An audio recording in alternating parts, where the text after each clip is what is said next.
right. So Lauren, are we going to start the video right away? Yeah, so I'm just waiting for my phone to ping, meaning we're live on Facebook. Oh, okay, great.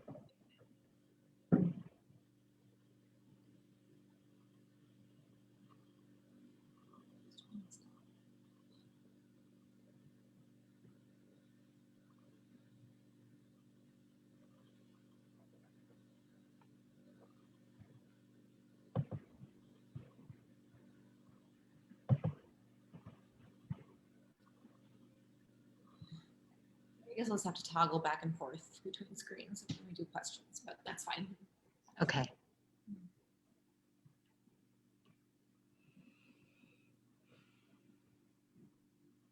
So it seems like we're live now, Lauren? Yeah. All right, great.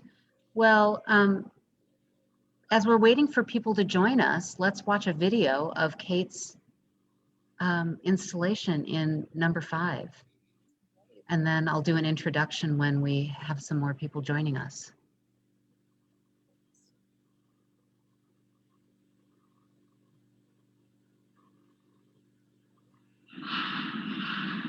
So if you're joining us now, thanks to everyone for joining us virtually at Abel Contemporary Gallery today. And we're just going to watch this video of Cate Richard's show Carry On in our gallery number 5. And we're going to watch this for a few minutes as we wait for more people to join us.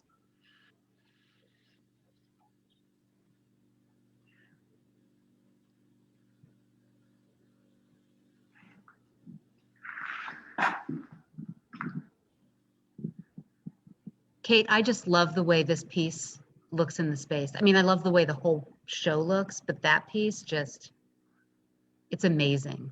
Thank you very much. I'm very pleased with being able to match the kind of aged veneer of that wood. And I too like how it kind of sinks back into the space.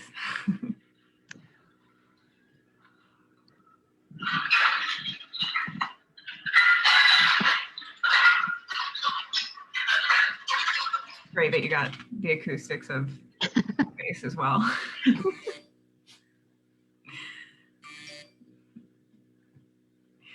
Turn my phone on silent.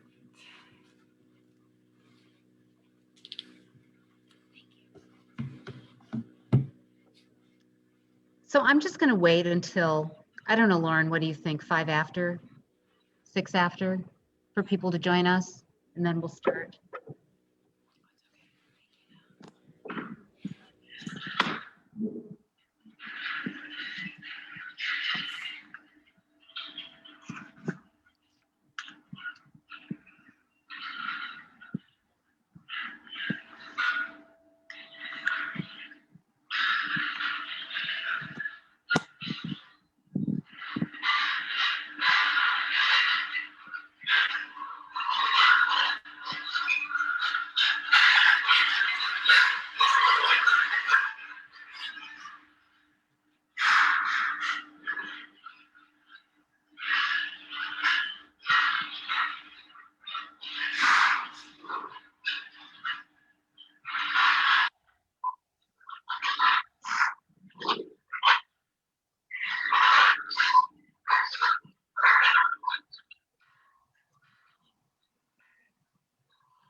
Great. If you're just joining us, we're going to be starting in just a minute. We are watching a video of Cate Richard's show Carry On. And Lauren, do you know, have you checked, is it functioning on the website as well? Great.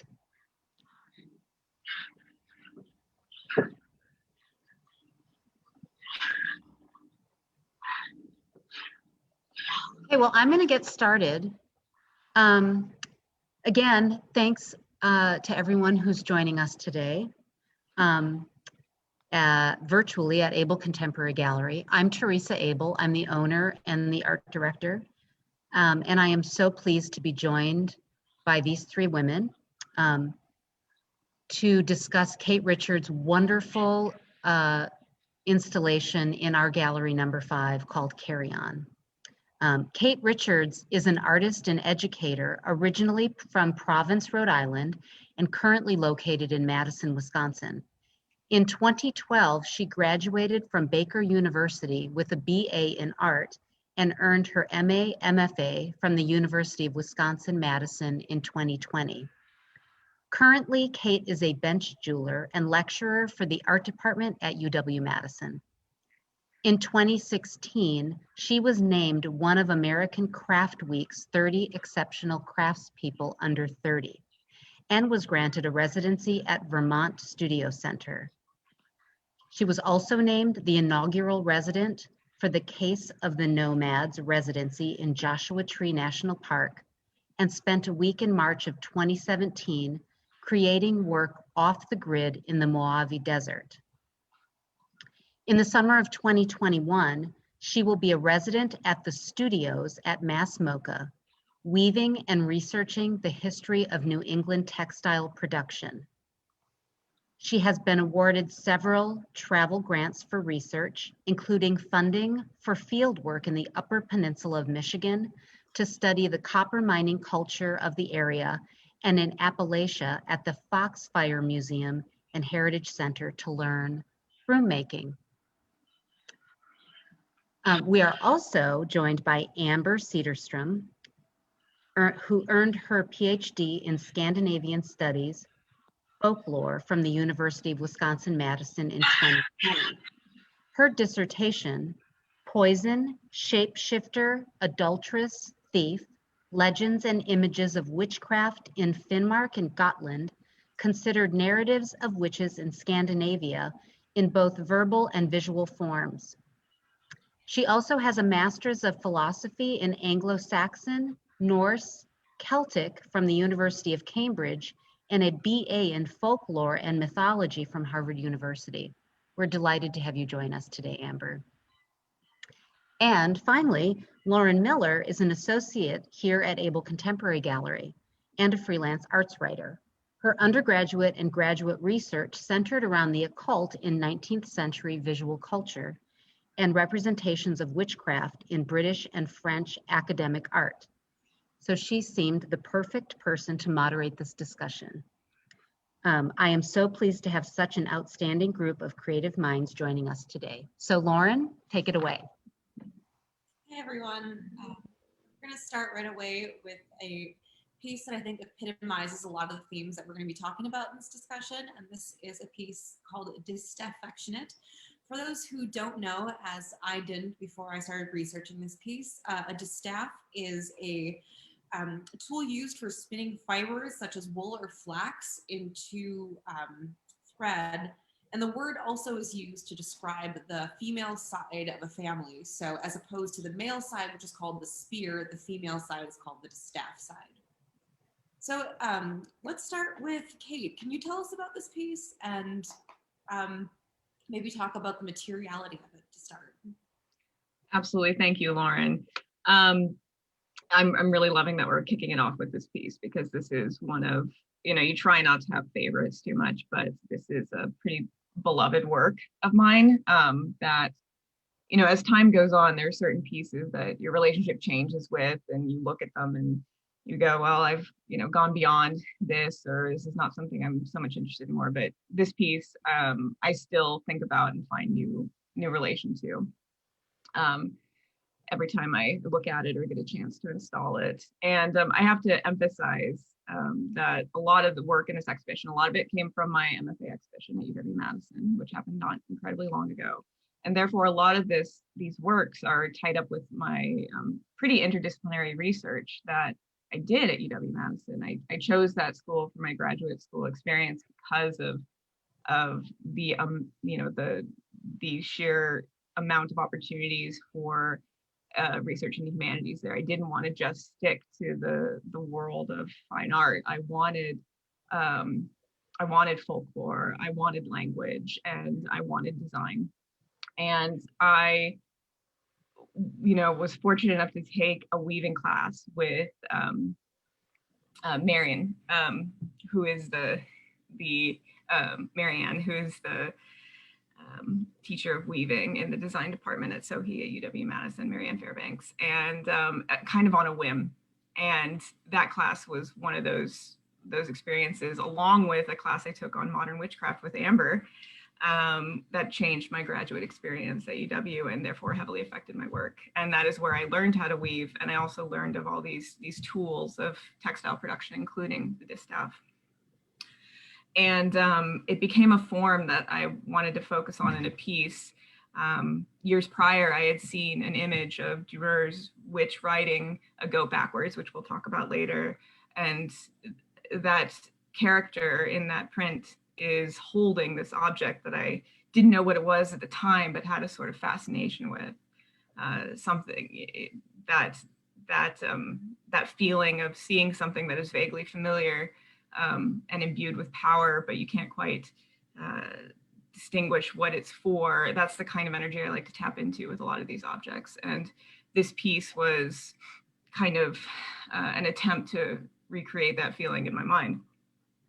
And you can see that I utilize some of my broom making techniques. There is broom corn in there, but also some of my weaving that is a raw woven wool sheath that is bound and wrapped around some even more raw, as in just carded wool from Missouri. I moved here from Kansas and have a strong connection to the Kansas, Missouri region. I always like to put a little representation of through materiality.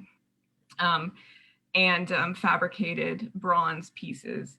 And for those who have seen it in the video or in person, it's a fun piece to install because it leans up into a corner. And while the brushed bronze kind of intricate fabrication gives it a sort of regency, its sort of bodily behavior gives it a sense of either shame or sort of turned away. And I like that balance between the two. I really want to underscore with this piece and all the pieces we're going to be looking at today that these may look like ancient or found objects, but these are pieces that you have fabricated and you've learned all of these essentially ancient practices you're using some model metalsmithing practices, but a lot of these are very old craft practices that were traditionally only practiced by women, to my understanding. Yes, ideas of the gendered object, the work object, the magical object, the object of witchcraft, these are all things that I dance around with. I have I used to refer to it as an issue, but it's also a great benefit. I can't stay in one place for too long. But all these elements come together in these works. And while I don't consider myself a surrealist, I do take a kind of a page out of the Surrealist Handbook where I look at different components of objects that I'm interested in, whether it be a handle, a hoop, a knob, and I start out usually with these kind of renderings and I place them together. The surrealist object is an old tool where surrealist artists would combine things like nails and a sewing machine. And while I'm not quite doing that, I'm taking things that are not totally from different time periods, but all have a different kind of, all have a similar feel and putting them together. They are wholly new in that practice of taking profiles and components and placing them together. And I do want to underscore that a lot. I do fabricate a lot. I mean, these, the broom corn, I did the weaving, I did the finish on the wood, but of course you can see that is a found piece of wood. And I did the metal fabrication, like I said, but I've been thinking a lot about that, that pit that I think a lot of craftspeople can fall down of like, does every component has to be made in as quote pure way as possible. And I really reject the idea of purity. A lot of the fabricated ground up components for me come from a love of making. And I think that an obsession with mastery can be damaging to oneself when that becomes the sole end, which we can touch on more. So I'd like to bring Amber in now in discussing this next piece by Albert Dürer. Amber. Yeah, So this is an engraving that was made by a German artist, very influential German artist who had a lot to do with the sort of construction of a lot of the visual stereotypes of witchcraft that developed into stereotypes that we still have. And this particular piece, Witch Riding a Goat Backwards, was especially influential. He made this engraving around 1500, and it spread kind of throughout Europe with this new medium of printing. As you can see, so what we're seeing here is a witch naked. She's elderly. She's got wild, loose hair flying behind her. She's sitting backwards on this goat that seems to be flying or leaping through the air. And there are these four little, they almost look like little cherubs to us, right? They've got these little wings. We might think of kind of Cupids, right around Valentine's Day. In fact, they're a kind of demon, which early modern viewers would have recognized. And even if they hadn't known that, their body language would have told us that these are not angelic figures, right? They're one of them is bending over backwards, or excuse me, bending over forwards, but we can kind of see him hunched. They're sort of distorted and in these kind of ungraceful positions. And the witch's sort of her positioning too, her nakedness, first of all. I mean, it was common at the time to depict people naked, but when you did that in other contexts, you have these sort of graceful lines and very sort of staid figures. Here we've got this sort of uncompromising realism of this witch's elderly body. It's very it's disturbing or would have been disturbing to early modern viewers. And she's holding the goat's she's holding the goat's horn with her left hand, and she's carrying a distaff, which is, the object that we were just talking about that inspired Cate's piece. And it's very clearly a distaff, but she's holding it in such a way that it resembles very much a phallus, right? So she's misusing this object that at the time certainly represented women's work and was very strongly associated with women. And as Lauren said, symbolize the sort of female line, that the matriarchal power, if you will, and using it in this sort of masculine sexual way suggests that that she's misappropriating male sexual power, and the way that she's holding the goat's horn also suggests that as well. So we've got this sort of double sexual innuendo and in a sense a sort of misuse of women's work and women's power. So we've got a lot of things kind of bound up in this image. And one of the things I just want to say that I love so much about Cate's work and the piece Just Affectionate that we just saw is that in some ways it mimics a sort of twisting. I loved what Cate said about it being sort of turned into the corner, right? You get this sort of twisting of this object that should be familiar. Everyone at the time in the 16th century, 15th century had distaffs, right? I mean, they were fundamental to women's work everywhere throughout Europe at the time. So it should have been really familiar, but seeing it in this different context, in this way of twisting, of turning around, really sort of makes it uncanny in this sort of Freudian sense, right? Of making the familiar strange. Cate's work has almost the same effect, right? It's this piece. We don't have distaffs in every household anymore, but the use of this sort of materials like wood and metal and wool and things that it feels like it should be familiar. It feels like we should know what this object is when we see it, that Cate made. But it's a little disturbing in the same way I think that the objects of witchcraft became disturbing in the early modern period. And one of the examples of that is in this Albrecht Dürer piece. Yeah, and another thing I'd love to point out with this Albrecht Dürer piece, the belief about witchcraft in the 16th and 15th century is that witchcraft was to reverse the natural order of the world. And we see that in this piece again with she's on this goat that is leaping forward, but we see her hair going behind her, which is this bizarre reversal of physics. And we also see Albert Durr signed this piece backwards intentionally. So if you look at the bottom, his A with a D under it, that's not just because this is a print, he intentionally signed this piece backwards to indicate this reversal of the natural world. Now let's go to this piece by Cate. It's called Ride. Yeah, Lauren, to kind of transition into this piece and comment on what you're saying about it, objects, you know, the making odd of objects.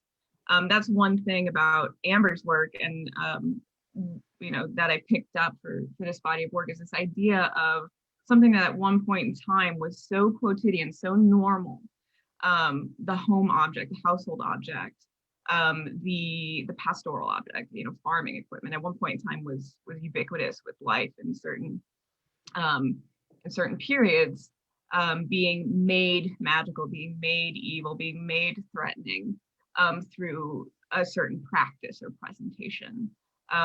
For example, one of my favorite elements of particularly Amber's research is fence posts and Scandinavian witchery in relation to milking and dairy. And that the idea that a true witch could milk a fence post, you know, something as normal as a block of wood, was made threatening through an act. And that kind of unsteadiness and unease, and that combination of familiarity, but also a threatening aura, as the kids online would say, is kind of what I like to tap into with these objects. And beyond the early modernist period, I think about how we treat objects like this today, which I touch on in my artist statement. We imbue older objects from the pre-industrial period with a certain amount of power now because they are separated from our lifestyle. And we see them. I love a good farm to table restaurant where you're having a very, very bourgeois contemporary experience, but yet you're surrounded by objects that are implements of labor at one point in time, but now they are ornamental. If you see, you know, if you've been to a restaurant like that where there are pulleys and ropes, you know, large nautical or, you know, again, ropes that you would see on a farm are used in this decorative way. And I find that fascinating as someone who deals with both objects and ornamentation. And with Ride here, I think it's a great example of that sort of phallic object. The broom is a phallic object for multiple reasons in the history of witchcraft. But also you see that I've added this O-ring and sort of cutlass shape that I fabricated out of copper that is riveted on there. And that it's this sort of combination of a duo object of which the purpose is not entirely clear. Yeah, and I like to bring out, we kind of have this idea of witches flying through the night sky on these brooms, and while that was something that was popularized in visual culture, that actually is referring to a different practice and a different meaning of ride that we kind of just saw with the goat and the witch riding the goat backward, where there were certain folk medicines that were combining ingredients such as gypsum weed and belladonna and a number of other potentially hallucinogenic plants, and then steeping them in ointment, which then to bypass the toxicity that all these plants we know are very toxic, and if they get to the liver, they can kill you. But a way to bypass that is to apply them either vulvovaginally or rectally. So the idea of witches riding a broom is literally witches putting this ointment on a staff-like object and inserting that or rubbing that against their genital area. Hence riding the broomstick. Yes. So, and the sensation that these hallucinogens cause is flying. So we get this trope of the flying witch through this kind of visual representation of a hallucinogenic experience. So let's go to next image of the first ever, to my knowledge, witches that are riding a broom or a staff in this kind of way. Yeah, so this comes from a 15th century French manuscript. It's the earliest extant image that we know of witches riding broomsticks. So, you know, as you say, the sexual implications of the riding the broom were clear at the time, as they still are today. And just as with the distaff, it's another sort of misuse of a common household object, a kind of turning around of its intended purpose, and this sort of rendering the what should be familiar and completely quotidian into something strange and alarming. And again, the sort of feeling that Cate captures so well with her work. I do want to say, and you can see this even in this illustration, so we have one witch riding a broom and another one riding what seems to be just kind of a pole. And in the early modern period, so today the stereotype of witches riding broomsticks in American visual culture is very well established. And that's kind of it. I mean, we have sort of parodies in modern movies of witches riding things like vacuum cleaners now, right? And, you know, with that sort of updated broomstick. But throughout the early modern period, they might ride all manner of things. So if you go to the next picture, for instance, this is a Swedish depiction from a church near Uppsala of three witches riding to meet the devil, and they're all riding different farm implements, riding a hoe and a rake, and they are receiving from the devil that ointment that Lauren was just referring to, although different regions had sort of different ideas about this ointment. So in Sweden, in the big witchcraft trials that would happen about 150 years after this mural was made, for instance, the folk belief there was that the ointment was made out of boiled babies, basically, babies that witches had with the devil. So they would have sex with the devil, almost immediately give birth to their demonic offspring. These would instantly be killed and boiled, and that's where this ointment kind of came from. And it would allow, again, this is in Swedish folklore, it would allow witches to fly on anything. So not just these farm implements, but also farm animals like cows and sheep and things like that, and also people. Including men. So we have a lot of legends and folktales of witches riding men, which again, it's not hard to see some of the sexual implications of that either. But again, this sort of, and this image, by the way, is in a church. So we have a lot of images of witchcraft in churches in Scandinavia, which I always found really interesting. You know, Cate was talking about the sort of context of these objects. And one of the things that fascinates me in the Scandinavian region is the idea of painting witches and demons and devils in churches, right? Of all places, you'd think that would be kind of a no-go, right? So I find that interesting, and I think the context of how we see these and when we see them, and the way that the physical space can impact our understanding of objects like farm implements, for instance, is really important to keep in mind when we consider witchcraft.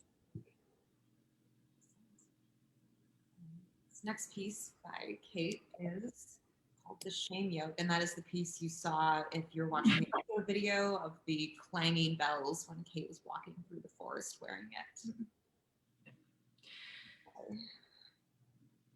Yeah, this is probably one of the, it undoubtedly is one of the most personal pieces that I have shown.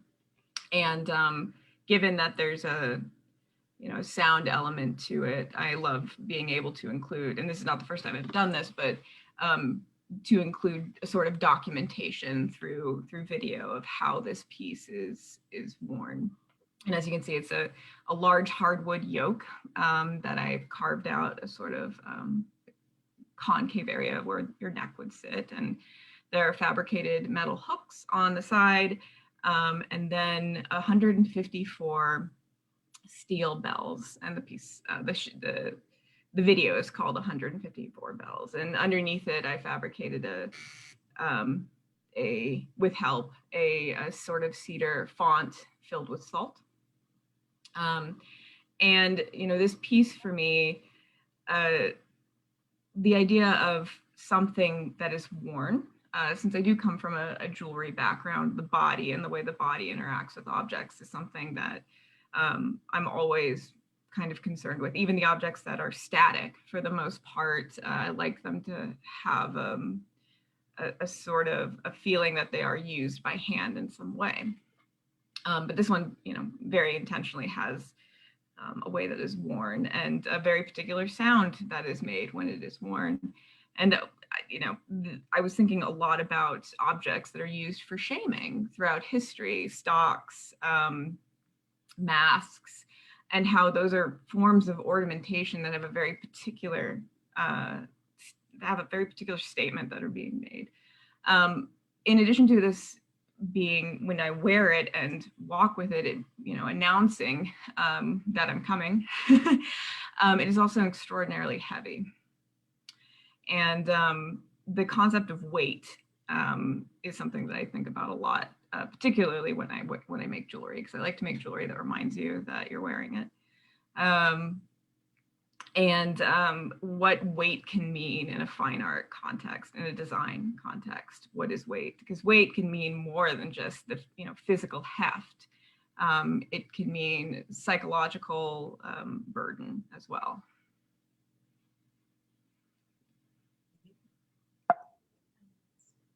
Let's talk about this piece, Miner's Crown. So this piece is in the gallery. It looks slightly different as we have some different candles in it that aren't so burnt down. Yeah, candles have to be replaced every so often. And I did learn candle making for this piece. Again, that is something I truly always wanted to learn. It's a lot more difficult than you would think. The type of wax and the type of wicking, it all needs to be in a balance for you to have a good candle, or you're going to have a candle that's not going to light at all, or you have a candle that's going to burn in like 2 seconds. But this was definitely a product of my research in the Upper Peninsula. On the subject of objects of labor from a certain time period, I kind of fell in love with all the mining equipment that I found. I'm definitely a fan of the roadside regional and cultural museum.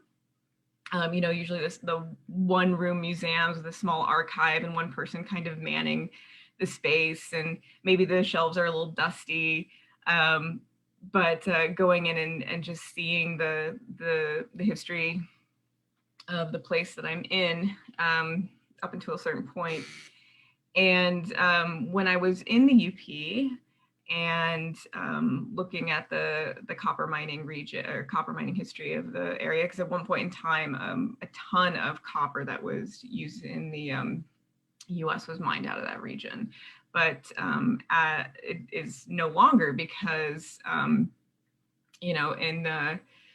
in the stages of late capitalism, of course, that kind of work is outsourced to countries where the companies can pay for cheaper labor to do it, even though there's still plenty of copper up there. A lot of the tools that I found were fascinating and very particular for that job. And one of the objects that I kind of fell in love with was something called a sticking Tommy. And a sticking Tommy is a steel candle holder that has a hook and a sort of claw to hold on the candle, and a very pointy awl-like apparatus on one side of it. And it took me a little bit of asking to figure out what it was for, because I saw it before I knew what it was for. And it's a candle that, prior to lamps on miners' helmets, there would be a little leather thong, and this would hook onto the leather thong. So they'd be wearing candles on their head, and then they could undo the candle, and that pick was using for testing little, I guess, fault lines or crevices to find ore. And so you had this like multifunction in this one thing. And so with that, I thought about other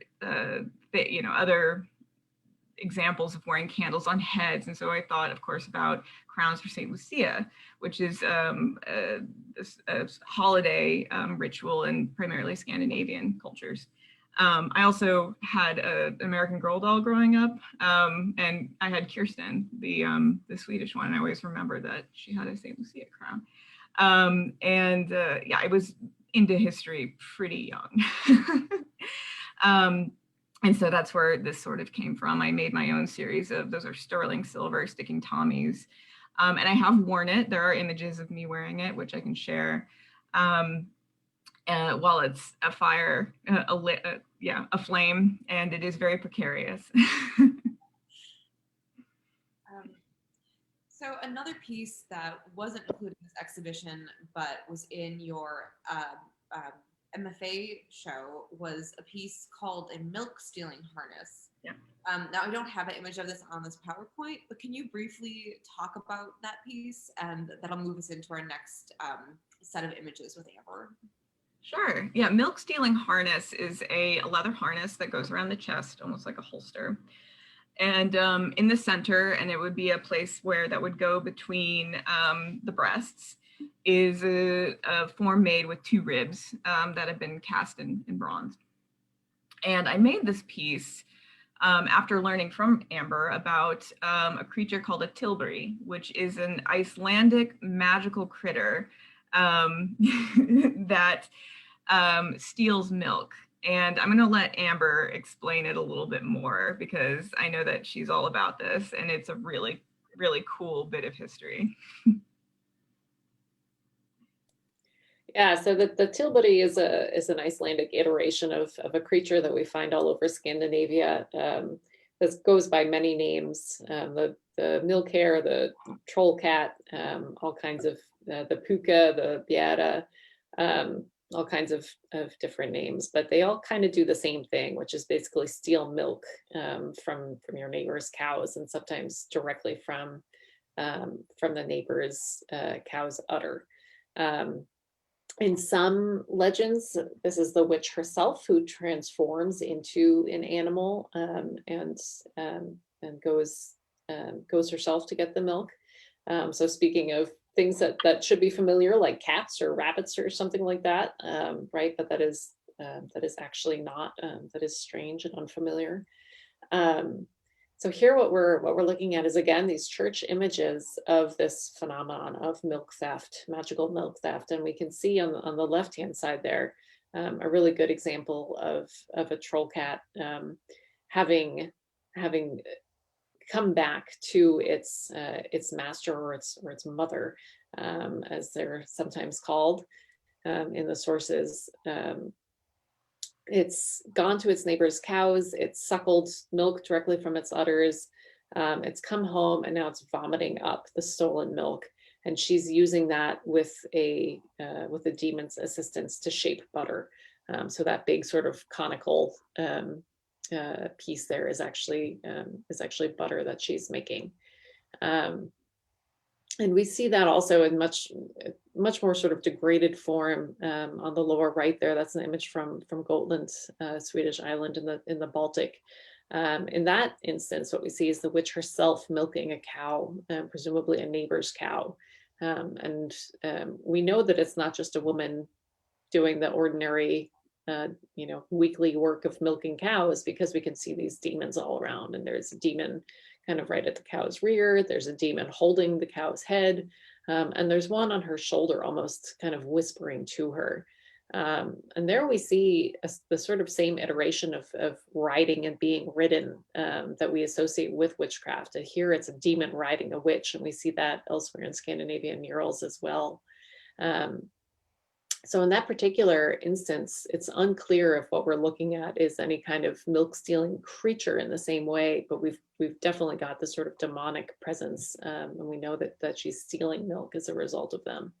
And same thing in the one above. We don't see a milk-stealing creature there, but we know that she's stealing milk magically because of the presence of these demons sort of surrounding her and touching her in this very untoward way at the time. If I if I can just go back a little bit, Kate, to a piece that we talked about a little earlier that you showed about that yoke.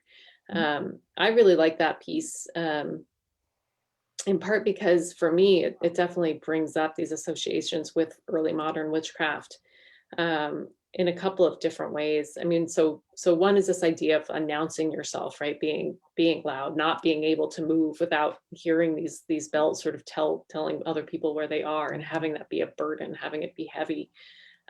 Witchcraft in the early modern period was reputational. Being accused of witchcraft was, it could, of course, be dangerous and even deadly, in some circumstances. But even in other places where it didn't result in arrest or anything like that, it was damaging to you. Your reputation in the early modern period was huge. It was a kind of currency, a social and necessary currency for your neighbors to help you. For instance, during hard winters, or bad harvests or that kind of thing. So if you had a reputation as a witch, it meant that people were much less inclined to be friendly, to be neighborly to you. So it really was a sort of burden in this way, and having that reputation, was hugely damaging to you. And another, so if you were arrested as a witch, and in many cases you weren't necessarily executed. Many trials ended, with fines, for instance, in extreme cases, sometimes exile, but also public confession was a penance, right? So having to announce yourself, to go to church in front of the whole community. These are your friends, your neighbors, your families, right? And confess, to the crimes that you did, and to your sort of dastardly allegiance, to the devil is another punishment that could be, laid on you as a convicted witch. And again, we've got that sort of burden of shame, associated, with that. And another way in which this piece kind of reminds me of witchcraft, brings it up for me, is the bells themselves, actually as a warding technique. So church bells are supposed to ward off witchcraft, right? So in Scandinavia, for instance, flying witches through the sky would tumble out of the sky if they heard church bells. So as a sort of dual, reminder of the shame of witchcraft, but then also being the sort of apotropaic, object. And then finally, of course, the yoke used to carry milk pails. As we were just talking about this milk stealing, creature in Northern Europe. One of the things that witches in Europe did, especially in Northern Europe or anywhere really, that people relied on milk for survival, was steal milk, right? That was one of these, it's the kind of thing that to us might sound a little silly, right? Which is, if you have this power, this magical power, and you've sold your soul literally to the devil, and you use it to steal milk, right? But that was a crucial, part of survival in these communities and at that time. And of course, carrying milk is heavy, hard work. That was, again, often relegated to women, and has a sort of rural or, near rural kind of sense that this piece evokes in me this sense of rural work and women's work. So anyway, I just wanted to bring that up. And continuing off of that, and also I wanted to mention something about the Tilbury harness piece, which is on my website. I like, what kind of, I'm preoccupied with the idea of storytelling through wearability. What kind of stories about myself can I tell? What kind of stories can I tell about others throughout history? And I was thinking about that when I was making this yoke. But also with the Tilbury, I'm not sure if we mentioned, Amber mentioned that a Tilbury can be indeed a witch themselves, but also in what I had read, a Tilbury is formed by putting, in the story, it's a human rib bone from a recently disinterred body that a witch would put between their breast and wrap in wool. But of course, I wasn't going to do that. So I had some old bones from Kansas. Again, there are cow bones just everywhere in Kansas. And I took that bone and I cast it. So through the creation of this wearable, kind of paying homage and telling a story through it, just, those little tidbits in history and magic through an object that perhaps maybe I would hope, there'd be some kind of parallel or something to be make commentary on contemporary ideas as well. Yeah, that Tilbury key that you just mentioned, making it out of a rib, it's absolutely right. So this is in the Icelandic iteration of this. You make a tilbury by disinterring a body of a man, taking out one of his ribs, wrapping it in wool, and dripping blood on it, your own blood on it, and bringing it to life that way by sort of invoking the devil. And there are other, instructions that have to do with doing this on 3 successive Thursday nights and things like that are kind of typical to a lot of Scandinavian magic.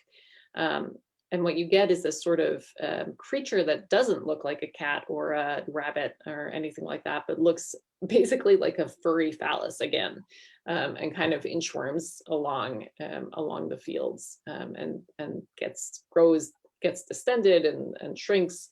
Right, so we've got again this sort of appropriation of male masculine power, and in this instance, really a parody of God's creation of man with that rib bone, right? So it's drawing on ancient ideas of the association of witchcraft as heretical, as anti-Christian, right, and being set up in this very religious sense of again taking something that should have felt familiar to practicing Christians in the early modern period, this creation using a rib bone and blood, but turning it, twisting it into something horrifying and evil. And again, that use of wool and that use of kind of wrapping around an object, and we find this elsewhere in Iceland as well, throughout Scandinavia, and the creation of these creatures harkens again back to women's work, and what we were talking about at the very beginning of this webinar with the distaff, of weaving and textiles, and the use of ordinary gendered working materials, or rather the misuse of those materials. And just one more thing I'll mention about the tilbury in particular, in the Icelandic case, is that Iceland is one of the areas of Europe where actually what we expect of witchcraft, the gendered expectation of witchcraft, is flipped. So most people accused and convicted and executed in Iceland of witchcraft in the early modern period were men. There weren't that many of them. I think only 18, 19 or so people, but all but one of them was a man. And still, even in that context, particularly the crime of stealing milk and making a tilbury was very much a woman's crime. So even in this place where witchcraft generally was more associated with men, we have this particular nexus of stealing milk and magic and women's work, resulting in these stories of the tilbury. And another thing that's interesting to me about Cate's work is a lot of it also kind of brings in this idea of counter magic. So a lot of Cate's work will also involve salt, which is, a lot of us have this kind of old wives' belief of throwing salt over a shoulder to hit the devil in the eye. And salt is used in modern witchcraft in cleansing rituals, purification, and a variety of other things. But it also was incredibly valuable. So it's not necessarily in this area of the world, but other time periods in history, there's been times where salt is more valuable than gold. So I think that's really curious in Cate's work to see that, because it's around the staff piece too. If you look at the base of that, it has a little circle of salt. And we have another piece that's hanging in the elevator shaft of our building that has a bag of salt that is counterweighting it as it swings over this empty space. I also would like to remind folks watching that you can ask questions on Facebook. We'd love to hear from you. Actually, I think we should maybe move into the question portion of this. Teresa, you were asking me something really interesting earlier today about the process of crafting these. Can you ask me that question again? Yeah, so Kate, I was thinking about, so first, let me just say that the work is so richly layered and complex, and getting to spend time with it is such a wonderful experience, and it's so perfect in the space. So just to remind people, we have great images online if you're not going out or you're not in the area and you can't make it here, but if you can, the gallery is open, and we're being very safe and requiring masks, and if you feel comfortable, come and see it in the space. The gallery is an old tobacco warehouse, and so some of the walls in the space in the gallery number 5 where Kate's show is are wood, and there are these old weathered beaten floors, and I don't know, the show is just perfect in there. But something about the objects that strikes me is there's a gravitas to them, and they don't seem like faux objects. They seem like exactly what they are, but there's a weight to them that doesn't seem new either. So that's kind of some magic that you did. But I'm wondering, I know you researched all of these topics before even embarking on this body of work, and the process of making these pieces, how did that affect how you think about this topic? What did you learn, or what surprised you? There must have been a mental change that happened after making all of these pieces. That's a great question. In my practice, I'm constantly thinking about ideas of old and new. My father's a history professor. He specializes in classics, and his a lot of his research when I was growing up was about Roman agriculture. And so none of this is accidental. I grew up with the antiquated. I grew up with particularly ideas of farming. While I spent the first part of my formative years in Providence, Rhode Island, the second half of my young adulthood was spent in Kansas, where I was surrounded by old things that were untouched and sort of abandoned. And these pieces, I'm constantly torn about the idea of how blatant I should be about how unreal they are. I mean, they're real in the way that I am setting them up with an intention as art, as commentary. I have a background in museum studies, and I'm constantly thinking about the museum didactic as in the way of presenting an object, almost in like a way to fool a viewer, but I don't really like participating in that kind of trickery. I like the idea of it existing as it is without some kind of false history or narrative, all at the same time commenting on romanticized history. I hate, and I mean that, hate binaries. And I really like the idea of questioning the idea that old is somehow better. And we see that weaponized a lot today, the idea of harkening back to a past time where things were pure, again, really dangerous, ugly language, and which disregards the experiences of people of color, of women, of anyone that wasn't benefiting at that time. What I've learned through this body of work, to more directly answer your question, is to think about new ways of connecting new and old that push us further into the future with progress and empathy, and always to question mastery, which is something that in the Western context has been drilled into us, especially for myself and all the other craftspeople out there. I'm constantly thinking about, in the 90s, it would have been called techno-paganism, and I wish that that term would come back, but the idea of spirituality and a connectivity to our world through technology. And I'm not necessarily talking, VR and microchips and computers. A hammer, as a professor once told me and liked to remind me, that a hammer is technology too. Bells are technology, a plow is technology. How do we come to an understanding with ourselves through technology? That was That's a really great. long-winded answer, but I hope. No, not at all. It needed that. We have a question from Carly Slade on Facebook. Hey, Carly. She says, so salt is anti-magic, and then I would ask Kate why she is mixing that in with her magical items. I guess I miscategorize salt as anti-magic. It's all magic. It's just or magic. It's all trying to affect.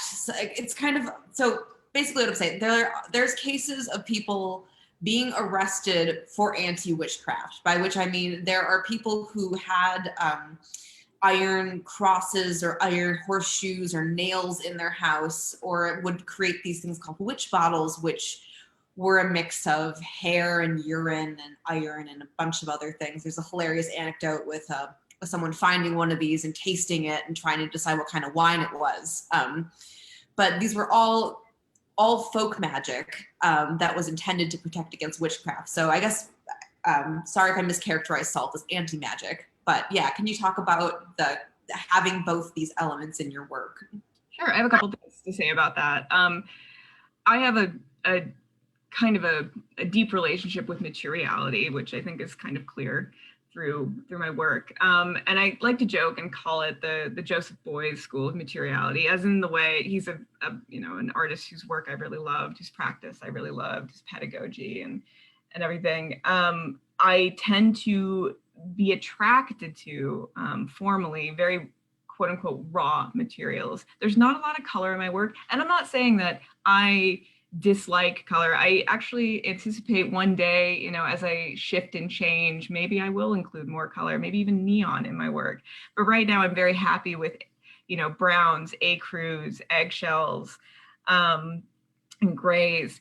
I love the look of unfinished wood, and I love the work of a patina or rusted steel. And I like the way that salt looks, how it has a slight texture.